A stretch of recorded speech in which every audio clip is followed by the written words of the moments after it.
Os exames que aparecem alterados. Então, esta é a proposta de hoje à noite. A gente poder falar, na verdade, se acalmar, diminuir um pouquinho o estresse que a gente sofre quando percebe que os exames... Enquanto eu estou falando com vocês, eu estou recebendo uma mensagem no Insta de uma paciente que até é objeto desse nosso encontro de hoje.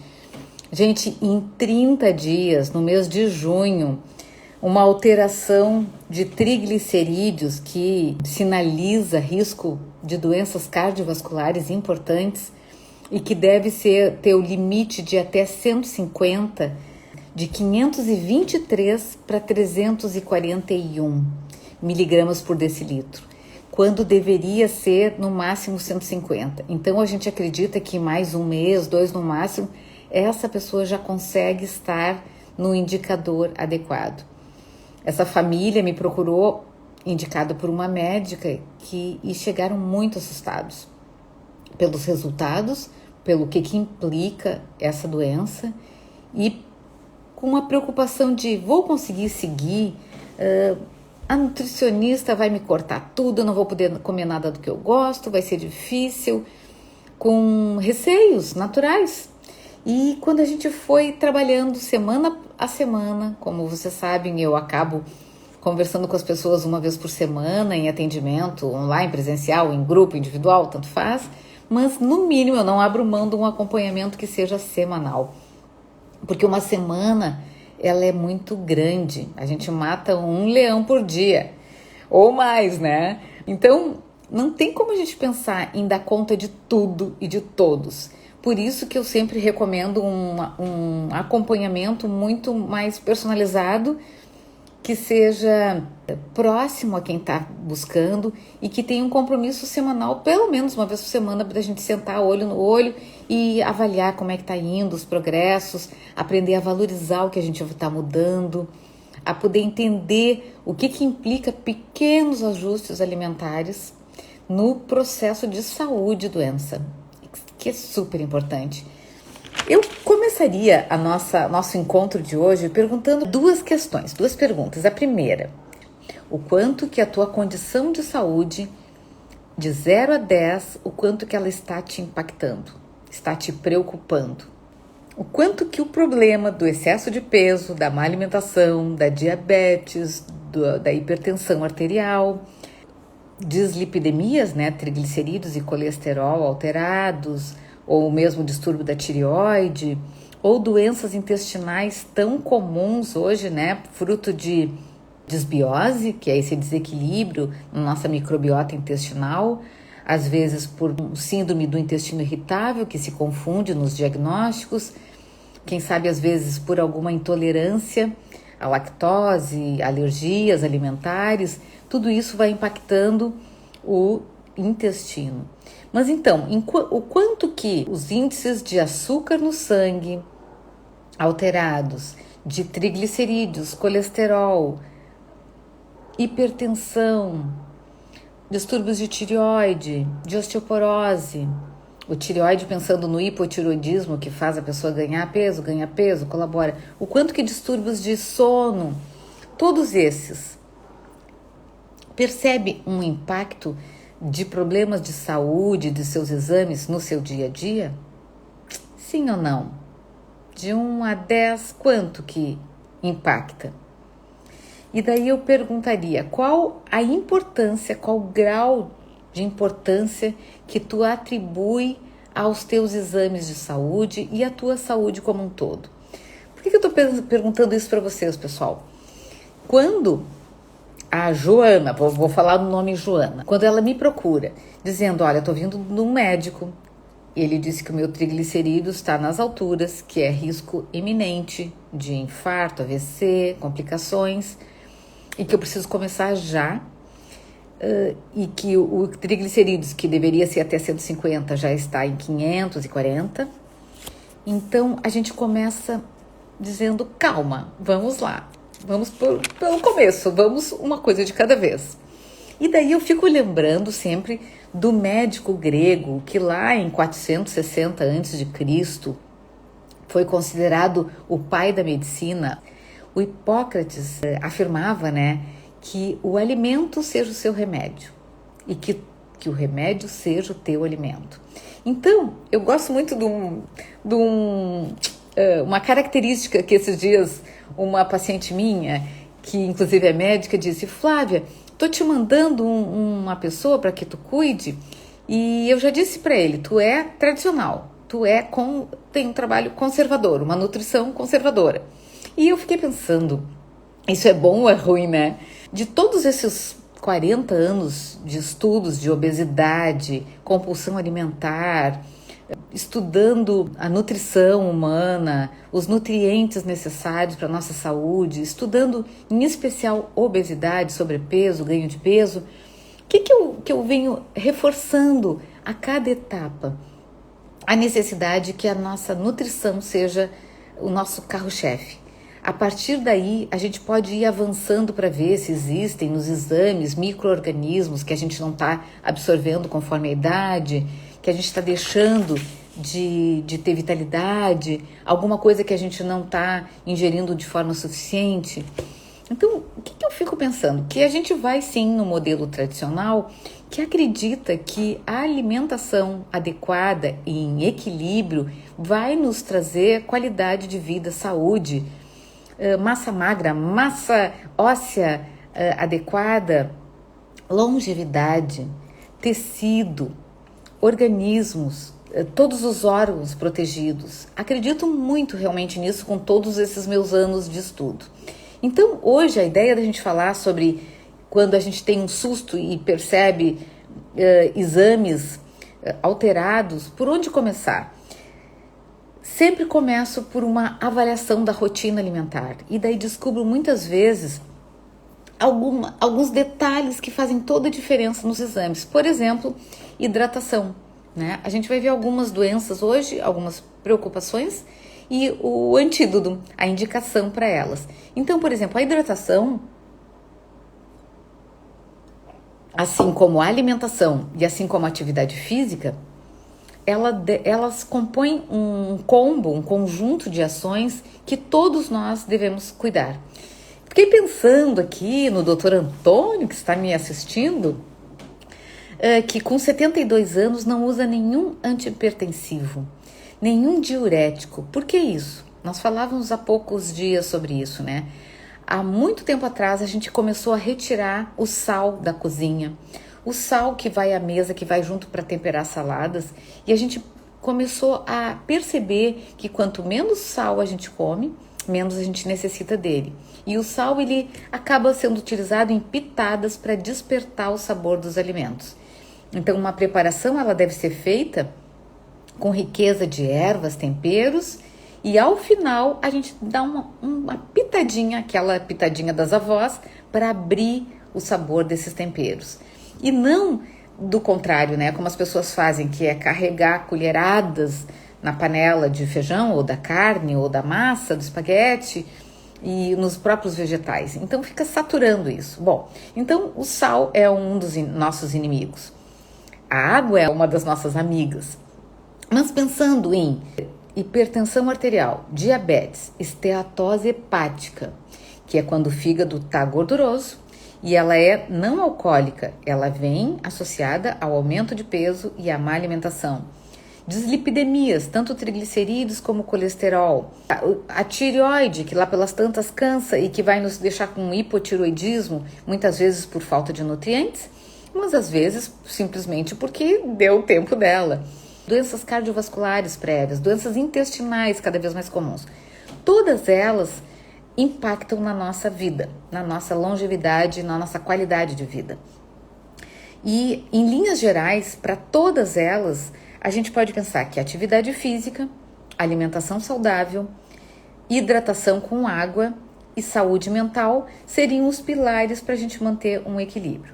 Vamos pensar na hipertensão arterial, que pode ser controlada com medicação, obviamente, mas eu verifico na prática, no dia a dia, quando uma pessoa vem com medicações já prescritas, quando ela começa a melhorar a alimentação, pessoal, ela vai diminuindo a quantidade de antihipertensivo e às vezes até retirando porque começa a tontear. O que estava errado nessa alimentação provavelmente o excesso de peso. Então, quando eu acompanho, ela passa a diminuir o peso. E esse excesso de peso, no caso da hipertensão, leva de 2 a 6 vezes aumentado o risco de um evento de pressão arterial alterada. Então vejam que o controle de peso para pressão alta é bem importante.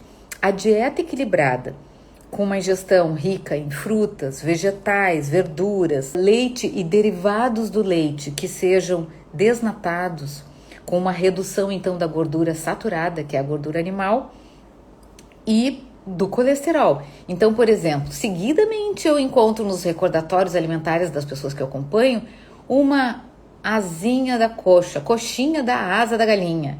Então, o que tem ali, gente? Basicamente é gordura, colesterol, gordura animal. O que são os fiambres? O que são? Linguiça, presunto. Mesmo os de peru, esses fiambres, eles geralmente são ricos em sódio, fora nitrito, nitrato, que vão fazer mal pra gente para outras áreas, tá? Mas pensando só na pressão arterial, a gente teria que aumentar o consumo dos alimentos frescos, né? Frutas, vegetais, legumes, diminuir a porção de sal, que hoje o recomendado seria 6 gramas de sal dia, sendo 4 gramas na preparação dos alimentos e 2 gramas já intrínseca nos alimentos que nós comemos. Essas 4 gramas dia significa o quê? 2 colherinhas rasas de sal, colherinhas de chá rasas de sal no dia. Só que a gente pode reduzir isso bastante com essa estratégia de colocar pitadinhas que vão nos ajudar a reduzir. O uso de limão, de ervas e temperos vai dar o sabor que o sal daria. E isso pode acontecer de forma gradativa. Então, se a gente está pensando que eu tô com a minha pressão alta, o médico já está sinalizando que eu tenho que começar com medicação, quem sabe fazer essas estratégias de uma alimentação mais balanceada que vai gerar o resultado. Com o uso de cebola, alho, limão, orégano, salsinhas, temperinho verde, uso de potássio, né, a bananas, folhosos verdes escuros, tudo isso vai contrabalançar a questão do sódio e do potássio. Diminuição de álcool e de tabaco e aumento de atividade física e de água. Isso praticamente vocês vão ver eu repetir aqui hoje para várias doenças e para vários exames alterados. Em termos de sódio, então, para concluir, o que nós temos que evitar? Os enlatados, os envidraçados e os empacotados são ricos em sódio para a conservação desse alimento. Entre um atum em água ou um atum em óleo, o que seria o melhor? Há anos atrás se pensava que o em água era melhor porque não tinha óleo e a gente não ia engordar com isso. Hoje a gente percebe ali na descrição do rótulo que o atum em água, ele tem muito mais sódio para poder conservar o atum na lata. Então o ideal é que a gente opte por alimentos frescos e reduza os enlatados, os embutidos, os defumados e os processados, né, gente? Assim como frituras e carne vermelha. Nossa, que banho de água fria que essa mulher tá dando hoje, só tudo que a gente não deve comer. Não, mas a gente é por etapas, é por passos e o exemplo desse mês de junho foi bem legal acompanhar essa pessoa que fez uma reversão muito importante em termos dos níveis de triglicerídeos, que a gente não pode considerar uma coisa fácil. O que aconteceu de mudança nesse caso específico? A carne basicamente era carne de gado, o consumo predominante para essa pessoa. E ela foi estimulada e eu fui dando receitinhas e cardápios e ideias. E ela hoje está uma chefinha de cozinha preparando peixes deliciosos, empanando com linhaça, gergelim, chia, fazendo uns empanadinhos que vão na air fryer, deixando crocante, saboroso. Então vejam assim, ó, que passou a existir dentro de uma alimentação que era basicamente de carnes de gado, passou para alimentos de fonte de ômega 3, que é o peixe junto com o azeite de oliva extra virgem. E foi tirada a gordura animal. Restringir esse primeiro momento para que a gente se aliviasse realmente. Junto com o consumo aumentado de salmão, atum, sardinha, peixinhos frescos, essa pessoa foi migrando para uma dieta que eu chamei, assim, entre aspas, de dieta mediterrânea, rica em vegetais, que não era o hábito da família, nem no almoço nem na janta, Frutas, quando muito rolava uma vez por dia, e a gente passou como meta para 3 diárias, 4, e vegetais em abundância, tanto no almoço como na janta. Crus cozidos em forma de consomê, de saladinhas, grelhados. A air fryer faz uns vegetais que ficam crocantinhos. As frutas foi para o abacate, que tem a gordura do bem, alimentos antioxidantes. Saímos dos carboidratos simples e fomos para os integrais, né? Então, pão integral, arroz integral, castanhas oleaginosas. E com essa introdução desses alimentos que eu estou citando aqui para vocês agora, uma reversão de 523 de triglicerídeos para 341. Acredito que em mais um mês a coisa já vai estar dentro da linha máxima tolerada. Outro exame que eu pego muito frequentemente e que também assusta é o índice de esteatose hepática não alcoólica. O que é isso? É quando o nosso fígado fica gorduroso e que isso vai levar a uma cirrose e a um câncer. E o que causa isso? Basicamente, sedentarismo e obesidade. Certamente a pessoa que está aumentando peso não está comendo só frutas e verduras, né, pessoal? Muito raro as pessoas aumentarem com uma ingestão desse tipo. Geralmente estão comendo muito carboidrato, excesso e de doces e bebida, e vem esse combo todo de alimentos pouco saudáveis. À medida que a gente muda o padrão alimentar, o peso vai baixando e a esteatose fica controlada, fica em níveis controlados e se mantém, porque daí a esteatose fica controlada. Esse acúmulo de gordura no fígado, ele basicamente está relacionado ao excesso das coisas que a gente não deve comer tanto, como os carboidratos, e de preferência aqueles carboidratos ruins, né? A massa, o pão branco, as bolachinhas, os biscoitos, bolo, torta, sorvete, por aí vai. Na esteatose, junto com o sintoma da obesidade, de uma resistência à insulina, quando a pessoa já está ficando pré-diabética, a insulina não vai dando conta de processar esse carboidrato e esse açúcar todo que está sendo ingerido, a síndrome metabólica, que é esse complexo de fatores, uma catarata de eventos que uma vai levando a outra. Então, ganhei peso, eu estou com um índice de açúcar alto, a minha pressão está subindo, a tireoide está disfuncionante, o colesterol, triglicerídeos estão apitando. Então, tudo isso a gente chama hoje de síndrome metabólica. A indicação para esteatose hepática, para esse fígado gorduroso, essencialmente baixar peso de uma forma gradativa para que ela seja permanente. O equilíbrio da dieta, onde a gente possa comer de tudo, mas predominantemente 3 frutas ao dia, pelo menos, pessoal, e vários tipos de vegetais e legumes no almoço e no jantar, em todas as refeições. Grãos diários, como ervilha, como grão de bico, como milho. Os grãos, que são produtos da terra, eles vão nos ajudar a manter o nosso fígado mais saudável. Alimentos ricos em fibras e produtos lácteos derivados de leite desnatados. Evitando biscoitos, sorvete, industrializados, embutidos, salsichas, linguiças. Entenderam? Mais ou menos a mesma recomendação lá da hipertensão que a gente viu há pouquinho e do triglicerídeos. E pensando a diabetes, que tanto assusta e que a gente falou agora na experiência, né? Aumento de fibras é fundamental. A gente tem uma cultura de um café à noite com lanche, com sanduíche.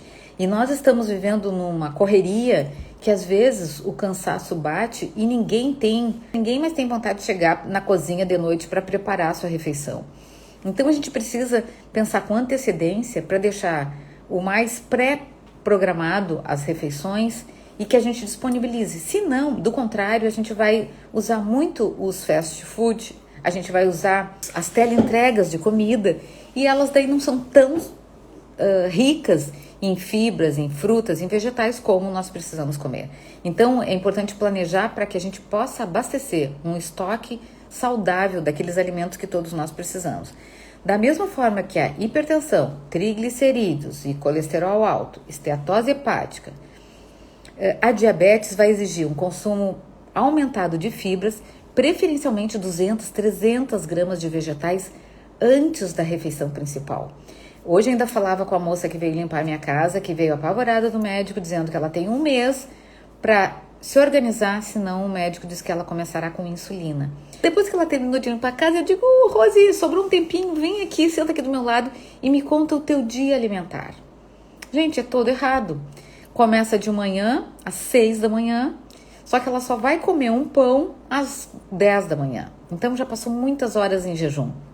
Quando vai comer, vai causar um impacto maior nesse corpo. Depois ela só vai almoçar 2, 3 da tarde, o que ela levou de marmita para as casas de família que ela limpa. E essa marmita, perguntem se tem algum vegetal ali. Nenhum. E assim vai ao longo do dia, quando vai jantar, sempre 9 da noite, a comida é arroz e carne. Arroz, feijão e carne.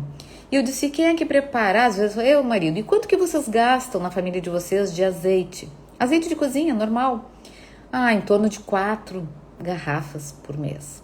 Vejam que tem um consumo exagerado de carne, de carboidrato, de gordura e um consumo paupérrimo de vegetais, dos nutrientes fundamentais para a gente prevenir todos esses exames que nos alarmam. 300 gramas de vegetais na hora do almoço e do jantar.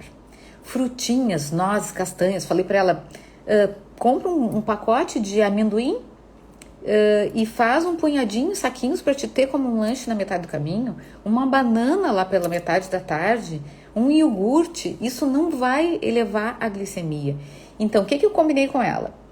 A cada vinda aqui em casa a gente vai monitorar como é que tá melhorando, porque é por aí que eu acompanho as pessoas. Não tem como a gente fazer diferente. É nesse acompanhamento do dia a dia, com detalhes simples, como eu tive que puxar as orelhas de uma cliente essa semana que me disse: eu não tive tempo de fazer comida, era a hora do almoço, eu precisava comer qualquer coisa e lancei mão de uma lasanha congelada de uma marca X.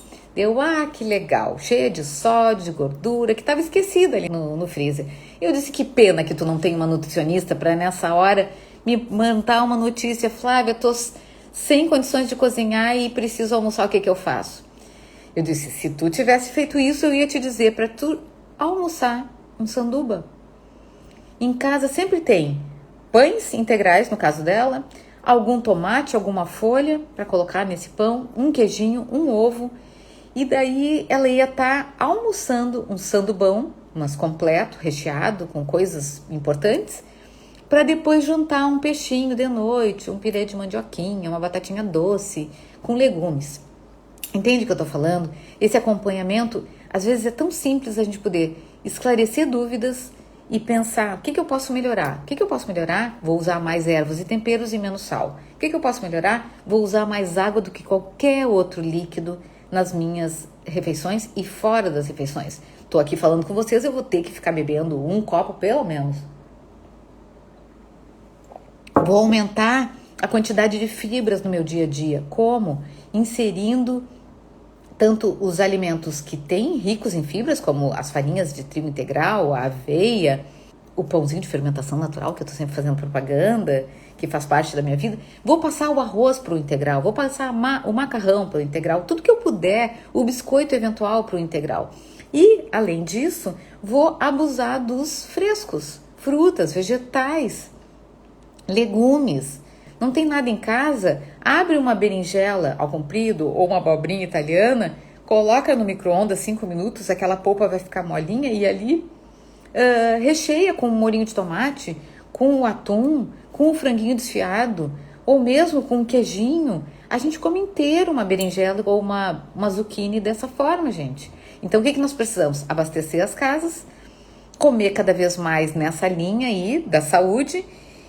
Isso também vai refletir na nossa saúde intestinal, evitando desbiose, evitando o intestino irritado, porque ele vai estar recebendo os probióticos e prebióticos e os pós-bióticos que vão favorecer a nossa microbiota saudável. E isso vai, inclusive, se relacionar ao cérebro, como a gente tem visto aí. Todo esse arsenal que a gente está propondo vai impactar diretamente no teu sono. Porque o sono também atrapalha a microbiota, emagrecimento, o cansaço, ele é reparador. Então, respeitar horas de sono que sejam recuperadoras, para que a gente não chegue tão destruído a cada dia. E com isso, com um sono adequado e com alimentação legal, a gente vai ter o quê? Disposição para malhar, para ir para academia, para ir caminhando para o trabalho, como eu fui hoje de manhã, mesmo de sombrinha, para entrar numa sala de ginástica e fazer pelo menos meia horinha. Como eu falei segunda-feira com uma cliente, a Simone me surpreendeu. Ela faz 5 vezes por semana atividade física num programinha que ela instalou e que combinou com a personal dela, que organizou a vida de atividade física, e ela faz diariamente em casa, além das 2 vezes por semana que ela faz num circuito aí da cidade. Então vejam, essa disposição de acordar mais cedo ou de achar um horário para fazer exercício diariamente é de quem, no caso dela, baixou 35 quilos e come saudável há muitos anos. Né? Então, esse cansaço, tanto de cozinhar, de fazer as compras, de pensar, de fazer atividade física, tem a ver com sono mal dormido e tem a ver com uma alimentação desregrada que não está legal. Esse é o convite. Vamos lembrar que o alimento é o teu remédio e que o teu remédio é o teu alimento. Procurem diariamente ir rumando para esse caminho que é de saúde nutricional e que vai ser o remédio para a nossa saúde física, para a gente poder viver mais e melhor. Essa é a dica. Espero que tenham gostado, que tenha contribuído, que eu tenha colocado uma pilhazinha para que vocês sigam os cuidados. Um abraço grande a todos, boa noite e até a próxima terça-feira.